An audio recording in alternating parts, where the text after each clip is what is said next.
Now we're gonna see the rotor in operation. This is a $10 rotor.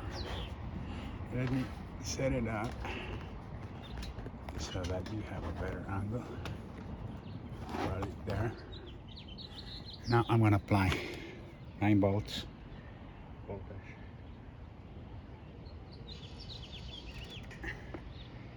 And it's gonna rotate from south to north with a belt for a 3D printer and a $5, no, I'm sorry, a $10 5 RPM or a $15 $12 5 RPM motor. And there it is. So now you see it in operation. And that is the antenna.